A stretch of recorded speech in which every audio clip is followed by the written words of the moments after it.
Yada Apostle Dr. Nita Kutegwa say nim Christian some of their prayer. Yamwachi biem Samoa kwa Badwam TV Badwam so. They do so near Badwam Cassian some near Betojo Mubini or so for Shangumasia so. Send A grade B and C schools be or high be pejam. Ako A and only Simbi na no pay at the bro Adom TV Badwam Cassia or share live or Facebook /Adom TV Extra Go TV. A 119 DSTV 280 ko YouTuber. Search Adom TV Tube na kwadomonline.com same way any same bebre ewo ho media fia amankwa tamaklo afia ni de miente said and some chemu etie osofo hwe ngomasua so Harry na Idrusu de atoja se ene senior high school sahudo bi eye B NC no ye be pejam ede akọ A sebe ya edru school placement no enkofo ha bia emma accept that there is a challenge when you have vacancies of 76,000 and you have applicants desiring to fill 76,000 with 393,000, you definitely will have a difficulty and struggle as I'm struggling. It could be any of you sitting here as Minister for Education. How can you fill 76,000 vacancies with 393 qualified applicants? That's a near impossibility. So we are doing our best. Category A, Category B, Category C, justifiably, every parent wants a child to be in a Category A school. Wakasadia fa ye enema hodo a womo e de call a year schools, a year top tier no. Enu nso no wodi nchechi mu si etudwa. I am concerned that in my assessment of Category A schools, in 4 regions of Ghana, there is none. That is a major challenge. In the Northeast region, there's no single Category A school. Yet we expect our students to compete with those in Ebre Girls, Adisadal, Achimota, Wegehe. None. Savannah region, there's no Category A school. OT and Western North. That's problematic. So we have to find an ingenious way to make sure that they are not found wanting in the coming years. Yaman Penny Abedi Chair Professor Nana Jeno Poku Ajamanim Penufobia ko Okuma Kura Bia Subuntu Komuni Yamenipa Dunsia after one kwano Akochia Womo. This short period in government, His Excellency the President's vision is that it's about the same, so Ninian also so said the actually said the TB and Yamiasi, Yana Edding, and so obey the day.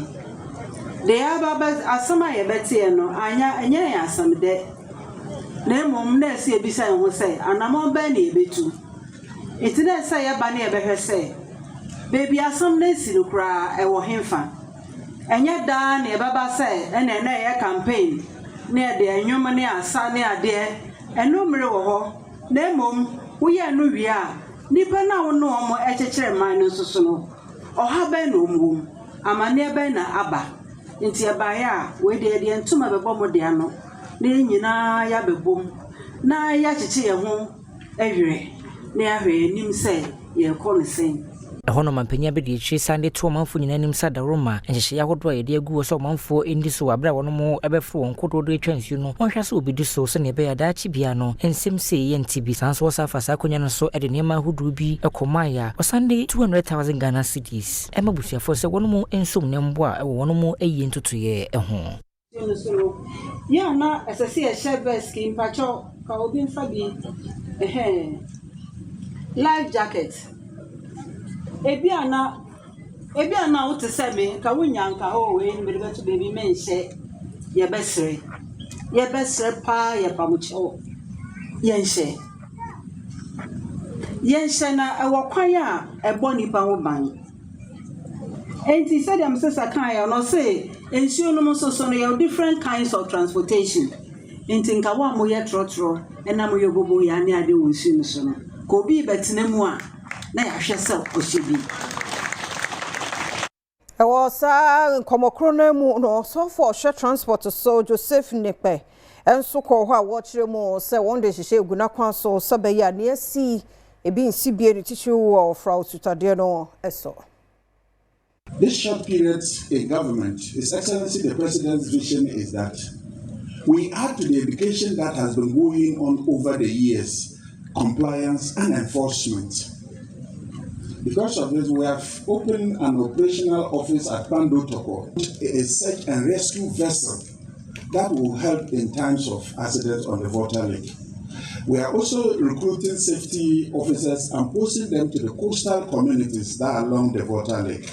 Mrashe Virginia War Krachi West Helena Joa Entoso Enso Emma Ebusuani Yako no de to woni nim se womon kawmo akoma entom yempa wochira aban no ede nhihye begu akwam se ne bebo omanfo a womutim patemu e wo lake a womo efa so no ye mamu yako kesipa na ne abepesa mekane se eya boat ne mo se ye watermark enti yesamara Samutina boat munase boat no edu watermark no so pe yesamara moma nkrofo ensifo vise aturanche kesi a atuye yempese ebibesi bio osofo ahono na ewo oti John Kojo Japan enso eda omampeni abedichi ase wonsrahwe a wode ebepie mu wo ebehwe aturanchema eto omanfui no chese anamonto otui eyade a womanfo ewo ho no womakoma atom yempa titiru na ebusuano.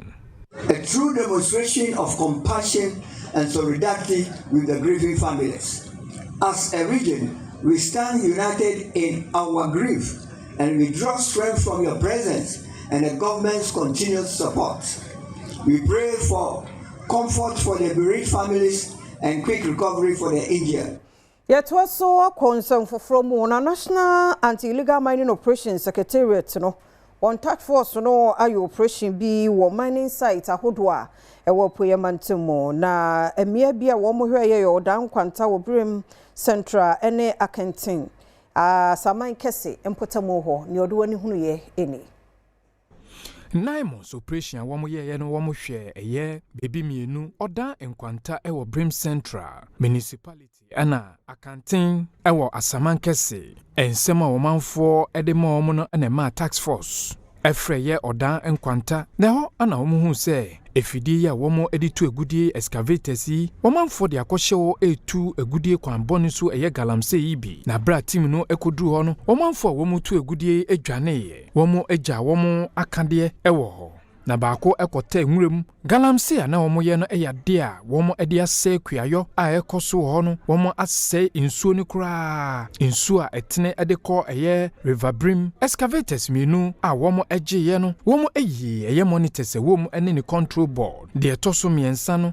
eno kura de womo ahyase kura etutu ho niema na team no ede eja eto womo akade anim akade bia na eka ho no eye water pumping machine eno nso no ehyedwure be NAIMOS tax force edi atudwa se womo edaso ebo no modern se ne womo bebo eye Ghana nsuo eho ban na oma hwese omanfo a womo nam kwan bone so etu egudie eye galamse yi womo etimi etu omususa ewo mamu ha yet also nam so ma municipal chief executive wo Kwa West Tamimu Halidu edi edwen se na no dansu yire si ye won kokko no de illegal miners ya ka ho ene de baye baye ire ba bebre no a ba bia for fine na illegal mining no ka ho ensuo no ma yi akwan afọ ba bia nta sefa tie no mo kasa sese no ye che illegal miners no opia antwe ne ho mfiri ho especially forest any rivers ensuo ane kwaye mu de ye nso so kra na ansa na obe mining no kware ma ehu se lances abano EPA Mineral Commission from government sector will be a cheso be man ba bia obeye no eso ba municipality no mayenso di ani kohwe sem for how emre timamufo no empenifo awodo bi a womo nso ewo Ghana Fire Service eni nadmo enso de ncheche ema omanfo ewo mpatemo de fa eniema bone a betimi enya nsunsuanso ewo omanfo so eni sene womo beso ano gata ye na mu gonkoko no bebere ho achoki achoki no ye ti ho no an ye hwie bola agum oba new station a nipa e wo ho no de opebia na oye na nanom adom aboa ye eye dredging ewo nsu ahodo e wo nkoko mu amma afuwe se na nim se nsu no ebegira fa ye no eswate enko ye but eswate ekoso asre se de hwe ye na motu hin asetena yie efie mu titiru na emma saa atorenkyem ne so nti Accra Metropolitan Assembly aye operation bi ewo adwadifo ne wono eton ade ewo abobloshi ne titiu ne gata no ho no na Director of Public Health ewo AMA Florence Kujie wono ne die animu na won botaye no won ani Joy News na aka boma wodi sa adwuma se be ye fin be brase na mi ahodo aye ton nuane enu anuane wo ho no ahondedie ebekoso Tinimpa over 15 and na ya buy no. It in the over 15 year Ochina, we will line them up in the court. And the best rest of mobile share. Send ye Juma ya start here no. Send ye end day. Namusuma report among Cronford who say and ya grobin yedi and then ya 9 day one debi any year waha. A jodifobia woman soon Adom News in Central for a chicken common a bitcha. A choir AM 2 year no. A dear any quan so pepe. Ebi nso woman ni anye ho kra wana mo AMA etu ye bi me obi to me na 5 e na me yi ma nya na me tra me ja me ba for me ti e na le for the frame so be to na me no to me na me aka ni na e lo eta me ja me eta me ga ya eta only for what to ni na ise mi wo ye bi e mi nga nyu pa je fe ni tuma ni na chu enwon na chon mi wo ye bi e ni na ni ashamo mi ya se ni ana yele no ni na no ni na ne ku na ne wa ye ka to ka she bia ne onu tuma na achu ehin da na me ba na me fa ma ase da ne aya me no ni mo fa ma ya ase ni tuma e fine ba na chu e sa wan ye fo da na me ase midin e the prince owusu esietu Adom News Yento akase no so guso a wo hwe Adom TV Badwam die no na president de ma Accra Metropolitan University Professor Goski Alabi ena wo kasa de efa bibi man ho se ene artificial intelligence na de memu ye ni nguso meme ye ni de obi a chikeke yemfe ho nyum na no so ebetumi aboa se de wiase ekonanimo no ni kwase ebu ye ni guso na ye de ho ehyemmo. We cannot overlook the power, the transformative power and the benefits of AI. Today, how well is Africa positioned to take advantage of AI in an ethical way? We believe that today's event is not just a launch. It is a declaration that Africa will not be a passive consumer of technology, but an active architect of intelligent, ethical, and inclusive innovation. Now, Sergio Medina Sina Brain Chairman, Adom Africa Education Trust Fund, Dr. Echoes Gabra, and such a commodity to just say Adaroma, our four Emra Wanoma, Esano, one shall say, Womo, Akuyan, so a day, Abefum Fidiati, say computers, Eddie Juma, a son say, so one more air side, bedroom now one more Ebenino, no one in Dino Quine Faso, Eddie Juma. In other countries, as long as they can talk or they can walk, they put computers in front of them. They may be toy computers. But I know some, middle class parents also, buy such, toy computers which are very hard. I mean, they're not breakable, so they are very water resistant and so forth. And they start allowing their children early access to computerization, which is part of the infrastructure that allows AI to work eventually. Ho Central Mrashebejani ye Adom Kofi Potosu wone Ho Municipal Directorate of Education aka won ho aboma wonoma ye girl child debate ni nyina no Nkaidum International Day of the Girl Child. Today we recognize and celebrate the potential and achievements and rights of girls everywhere. As a society, we have made significant progress in promoting girls' education and empowerment. However, there is still much work to be done. As young girls, you have the power to change the world. Your dreams, your ideas, and your passion can help shape the future and create a better world for everyone. It's essential to believe in yourselves. Ehona Municipal Director of Education Esther Yeboa Ajima and Sunia Adom Kasiamani Boni or the Sheba Usu Job Etchum Komo or the same way say and a tuja. The team is good because it creates awareness in the girl child to stand up for themselves and be at the front line of issues. Because some of the girls are vulnerable. They don't know that they have the right. This is the time you have to remind them constantly about the right of the girl child. That they should stand up for themselves. They should be bold. They should be innovators. They should be courageous in order for them to excel in all that they do. Yatwa kasiano eso na afimu ejashishia huduo ya koso no abeto dwa se fanwe jina eye yen wiring ekwa ye faso ye no bi nye no kwa pasunti chairman edema governing board eye Ghana Standards Authority hudu Muntari ena ekase wonmu beye ne woso wonmu ye biara sebeya wonmu ekraba wono efisi nyamso eniema no beye papa no so aye ne ye ebe na me no so mejashishie abafom. If you remember, recently, GSA is trying to come out with a way of at least identifying the sources of cables and promoting the wire cables that are produced in this country. Because at least if we have an oversight of the products that are manufactured in this country, then we would have the ability to go out there and ensure that every cable that is coming onto the market, is of the right quality. What type of copper is used in the wires so that we make sure it meets standards. So GSA is again working on that, but it has started working with the local manufacturers of wire and cable in this country so that we can proceed on that.